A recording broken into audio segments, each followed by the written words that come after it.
Geronimo, Parables of the Talents, Part 2. All right, so let's start reading it. Matthew 25, verse 14. I'm just going to read the whole thing that Jesus taught us. He took the time to teach us these parables. I'm going to take the time to read them. For the kingdom of heaven is as a man travailing into a far country, who called his own servants and delivered unto them his goods. And unto one he gave 5 talents, to another 2, and to another 1, to every man according to his several ability, and straightway took his journey. Then he that had received the 5 talents went and traded with the same, and made them other 5 talents. So what's he telling us there? Be good stewards. Everything that I give you, all of your ability, all of your talents, all of your talents in several ways. Talent was a coin that could be a year's wage.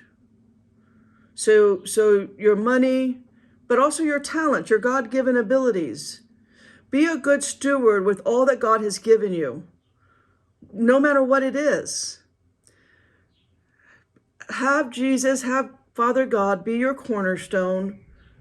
He's got your back. You've got your faith, and you're going to put your faith in action. Whether you give it away, but you steward it in a way that is good and loving and kind and not greedy and not fearful. This is what he's telling us here. Take what you have, bless it, have faith in it, and let it multiply for the good. With knowing I got your back and no one can harm you, I have faith. I have covered your arrow. Good and faithful servant. Your arrow is covered. I got it. All right. Wherever your arrow is aimed, I'm going to get it to the target. I'm going to hit the bullseye. You trust and you move in that direction. You move in that way. You move with the Spirit of God. You are faith in action. That for me is what the talents are all about.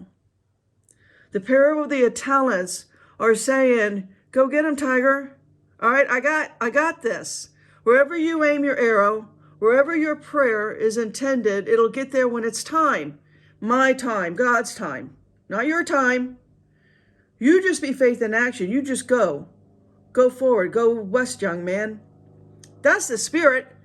Go west, young man. That's what's being told. I know the church likes to water it down with, oh, be good stewards. No, come on now. Be Geronimo. Well, don't kill anybody with your arrows. Geronimo did that, I know.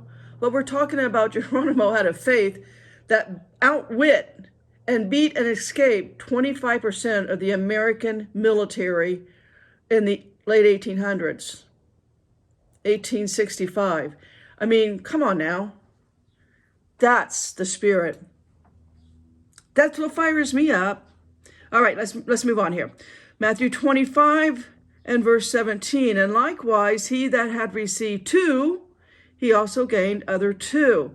Do you find it a coincidence that Jesus fed the masses with five loaves of bread and 2 fish?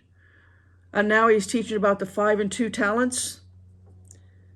It's got a richer meaning. I hope you see that. I hope it inspires you to understand 5 at the level that Jesus is trying to speak to you, and 2 at the level that Jesus is trying to speak to you. He's telling us something more than just 5 talents and 2 talents. It goes so much deeper than that. Dig that bone. All right, now in verse 18, but he that had received 1 went and digged in the earth and hid his Lord's money. Now, I really relate to that, guys. Anybody who's known me for any length of time, maybe you've heard me talk about the stories where back in the early 90s, when I first found out about the concept of gold and how it will always be worth more than the dollar, I bought my first 3 gold coins. I swear to you, I buried them in the backyard and forgot where I buried them. I didn't know about these parables of the talents, but that was my mindset. The point is, that was my personality. That was my mindset. it was fear-based, right? I was incredibly fear-based. I was a single mom, and at that time, my son was only like 1 with some pretty severe health stuff going on, living in the hospital for his first 2 years of life. And I was burying coins, cold coins that I never got back in the backyard. So I get this to the core of who I am, which has changed the core of who I am. And I'm talking about this weekend. My core changed this weekend when I realized how much church I had gone to, how much I wasn't told about this, how much I was never told about the parables, really. The pastor just preaches on whatever fluff he thinks he wants to preach on for the day to make whoever feel good. This should be something that's preached. If you're going to go to church, you need to be in the parables and understand this right here, this concept, because the entire world would have refused to shut down out of fear over a virus. If anybody had the spirit of Geronimo, if anybody understood what they are to do with their faith in action, they wouldn't have put on the mask and do the satanic rituals that was 2020, 2021, and still goes on to this day. They received 1 talent and they digged it in the earth and they hid the Lord's money, the Lord's action, what he did for us on the cross and what he's doing for us today on Resurrection Sunday. That's the sad state of affairs. But that human weakness in the 5 and the 2, that's also what it's telling you. 5 is about grace. Jesus came and died for us on the cross because he knows that we are vulnerable, we're weak, we have a fallen sin nature, and he washed it right away. He's forgiven it. He took us out of law into the number 5, which means grace. We have the ability, no matter what, to have faith, to make him our cornerstone. He is the rock that we stand on. He is our foundation. We are going to live forever with him in his kingdom. That's what the 5 talents is all about. The 2 is he understands. He understands that 2 people can come together in prayer and can take their faith in action and go about. You know, they have a union together, as Adam and Eve did, as the 2 witnesses will have. And the 2 witnesses show you they have very different purposes. One witness is going to bring about, once again, a foreshadow of the 10 plagues. And the other witness, Elijah, is going to bring about a drought for 3.5 years. No rain on planet Earth for 3.5 years. 2 people coming together to do God's purpose, God's work in 2 different ways. That's what this is all about. It's not as simple as stewardship, which is, I know this is how it's being churched out there. No, we're going to go a little deeper and see what is he saying. If you think you're alone in this world, you're not. If you think you need to bury my money because you're not going to have enough, you're not. That's not faith in action. Burying gold in the ground, as I personally did, is not faith in action. Having a prayer, send it out to God and ask him to cover your arrow, that's faith in action. Start sending out your arrows of goodness, of love, of compassion, of open arms, of just being in continual prayer. And let those arrows, as your prayers, go out there and grab one soul, right? Hit one soul and stop with the woke, stop with the gender confused, stop with all of it. Learn how to count cash. If you got part 1, if you listen to part 1 of this, you know what I'm talking about. Okay, let's move on. Matthew 25 and verse 19. After a long time, the Lord of those servants cometh and reckoneth with them. And so he that had received 5 talents came and brought other 5 talents, saying, Lord, thou deliverest unto me 5 talents. Behold, I have gained beside them 5 talents more. His Lord said unto him, Well done, thy good and faithful servant. That's what I call myself, faithful servant. Thou hast been faithful over a few things. I will make thee ruler over many things. Enter thy into the joy of thy Lord. He also that had received 2 talents came and said, Lord, thou deliverest unto me 2 talents. Behold, I have gained 2 other talents beside him. His Lord said unto him, Well done, good and faithful servant. Thou hast been faithful over a few things. I will make thee ruler over many things. Enter thou into the joy of thy love. Now get this, Matthew 25, verse 24.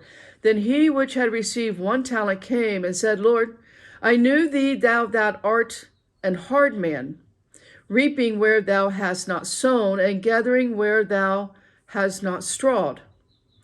And I was afraid, and I went and hid thy talent in the earth. Lo, there thou hast that is thine. His Lord answered and said unto him, Thou wicked and slothful, are you hearing this?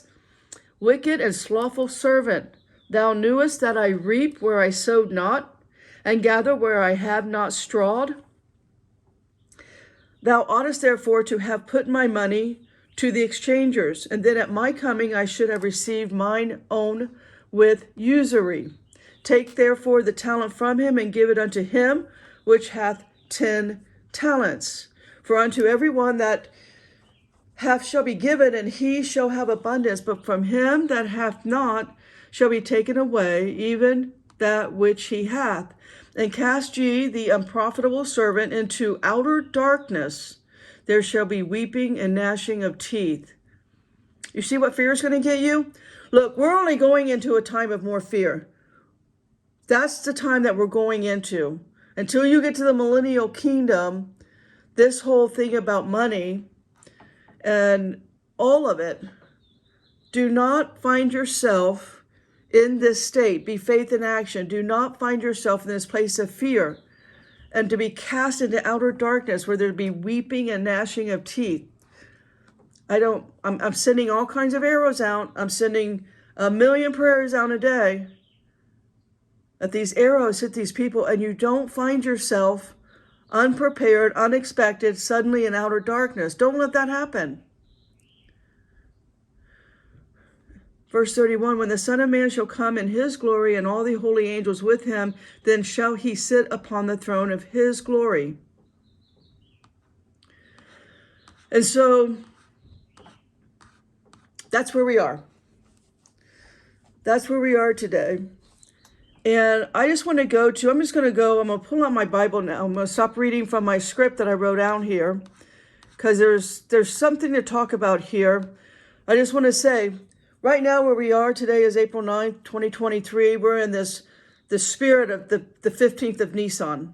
So where we are right now is as far as when the crucifixion happened and the resurrection happened, that prophecy is Isaiah 53.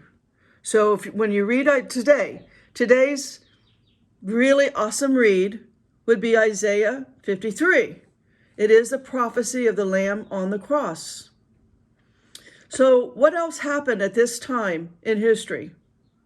There's a lot. I'm just going to tell you a few, but if you go into the Jewish library and you read the history of the 15th of Nisan, there's a lot there. Very spectacular things are there.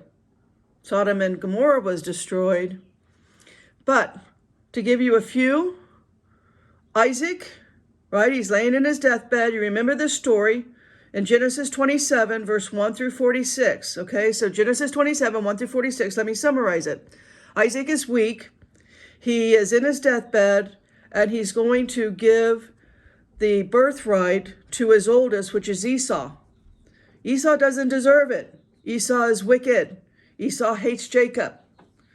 The birthright should go to Jacob. Jacob's mom wants it to go to him, Jacob.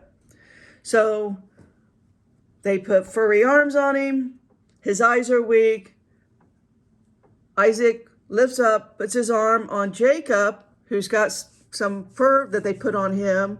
Isaac thinks it's Esau. Isaac's tricked into giving the birthright to Jacob. Genesis 25:23, and the Lord said to her, 2 nations are in your womb, and 2 peoples from within. You shall be divided. One shall be stronger than the other. The older shall serve the younger. 2 seed lines, 2 nations. One kingdom is falling right now. The kingdom that you and I love is degraded, dilapidated, collapsing, and will never come back until you get your glorified body and the millennial kingdom. What also happened? 15th Nisan, Gideon and his 300. Read Judges 7:7, or in 2 Kings 19, verse 35. In the night, the angel of the Lord went out and struck down 185,000 in the camp of the Assyrians. And when the people arose early in the morning, behold, they were all dead bodies. Isaiah prophesied about that as well. Isaiah 37:36, and the angel of the Lord went out and struck down 185,000 in the camp of the Assyrians. And when the people arose early in the morning, behold, they were all dead bodies. That's the Assyrian is coming. The Assyrian is the Antichrist, and his kingdom, it'll only be for 7 years, but it's coming. It's being, what's that word when you're making pottery? It's being shaped, formed, molded. It's about to be put into the thing that makes it hard, whatever that's called. I'm not a pottery maker. All right, Isaiah 10:12, and the Lord has finished all his work on Mount Zion, and on Jerusalem he will punish the speech of the arrogant heart of the king of Assyria and the boastful look in his eyes. Isaiah 10, verse 5, woe to Assyria, the rod of my anger. The staff in their hands is my fury. Again, for me, what I see is coming. Next is the kingdom of the Assyrian ruler, the one world leader. We have been weighed. We have been found wanted, as in Daniel's time. But the good news is that we have our cornerstone in Jesus. The millennial kingdom is coming. But what also, before I want to read some of Haggai to you. But again, 15 Nisan, Daniel was thrown into the lion's den. In Daniel 6:16. All right, so what do we have?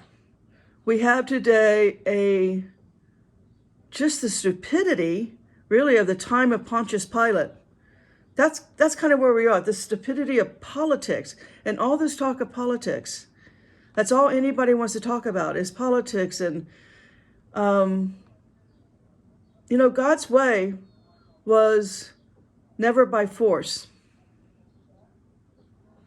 All of these talks, all of the prophets, all of the pastors, everybody out there, all they can talk about is, indictments and hanging and being jailed and being shot at Gitmo. I mean, it's counterintuitive. Why is all of this? The prophets are just screaming with their how do you call that? Evangelical voices. I mean, I don't know. I'm not going to go on about that because it's just sad what we've gotten to. But here we are. So I'm going to look at Haggai right here, and I'm going to point out a couple of things that I can see in Haggai. It's interesting because Haggai's in the time of Daniel. So, right, Daniel's in the lion's den. Over 2,500 years ago, right now, Daniel's in the lion's den. And we've got some dates. It's interesting. In Haggai, he literally calls out the time of this. This is the new kingdom, right? Belshazzar, in Daniel 5, Belshazzar's died. Now, Daniel 6, if you read Daniel 6, to me, that is the description of the millennial kingdom. I'm not going to stop and go read Daniel 6. I'm encouraging and inspiring you to read Daniel 6. What happened after this kingdom? Because once Belshazzar dies, and then God's temple is rebuilt. Oh, that's where we're at. In Daniel 6, God's temple is being rebuilt. In the millennial kingdom is being rebuilt for us. We're going to go back into God's temple. Everything's a foreshadow. Because when you get to Daniel 7, you can see the rise of Revelation 13 to 17. So we're seeing some real things happening here. So I've underlined this, so it starts out in the second year of Darius, Haggai 1. In the second year of Darius, the king, in the 6th month, and the first day of the month, came the word of the Lord by Haggai the prophet unto Zerubbabel, the son, and the governor. And it says, Thus speaketh the Lord of hosts, saying, This people say the time is not come, the time that the Lord's house should be built. Then came the word of the Lord Haggai, the prophet, saying, Is it time for you, O ye, to dwell in your sidle houses, and this house lie waste? Anyways, we go on to read Haggai. Lord's temple is rebuilt. Now I want to point out Haggai 1 and verse 15. In the 4th and 20th day of the 6th month. Okay, that's the 24th of June. What has already happened since 2020? Remember, 2020 ends a 400-year cycle. We're in a new cycle, a new era, and a new time. What happened in June 24th of 2020? Roe v. Wade was overturned. That had a 50-year cycle to it, 5. It had a 50-year cycle to it and was overturned. Now let's see what we're seeing next here. In the 7th month and the 1 and 20th day, so July 21, came the word of the Lord by the prophet Haggai, saying, Speak now to, and anyways, I'm going to skip forward here because it's mentioned, here this is mentioned in the 7th month. But let's move down here to Haggai 2, verse 6. For thus saith the Lord of the hosts, Yet once it is a little while, and I will shake the heavens and the earth, and the sea and the dry land, and I will shake all nations, and the desire of all nations shall come. I will fill this house with glory, saith the Lord of hosts. So like I said, before the last straw, before you're into whatever that thing is, whatever that kingdom is,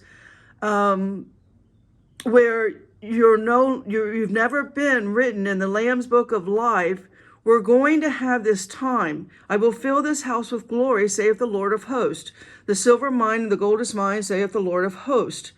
Now let's go down. The glory of this latter house shall be greater than of the former, saith the Lord of hosts. And in this place will I give peace, saith the Lord of hosts. Now, verse 10, Haggai 2, verse 10. In the 4 and 20th day of the 9th month. So here again, we've got the 24th day. That's the number 6 of the 9th month.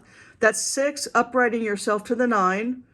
If you've listened to other videos, you know what I mean by that. But he's pointing out a 6 and a 9 here. But he's also giving us a timeline. We're not going to know the day or the hour. Can we know the season? Can we know the month? Can we know the year? Yeah, we can. So the 24th of the 9th month, in the 2nd year of Darius, came the word of the Lord by Haggai the prophet, saying, Thus saith the Lord of hosts, Ask now the priests concerning the law, saying, If one bear holy flesh in the skirt of his garment, and with his skirt do touch bread, or pottage, or wine, or oil, or any other meat, shall it be holy? And the priest answered and said, No. Okay, I'm going to go forward now towards the end of Haggai. This is where I'm seeing the talents come in. So let's read Haggai 2, verse 16.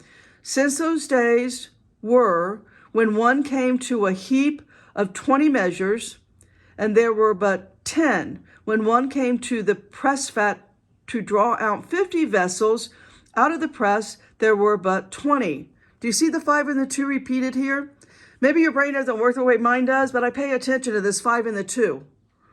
There's something deeper going on with this 5 and the 2.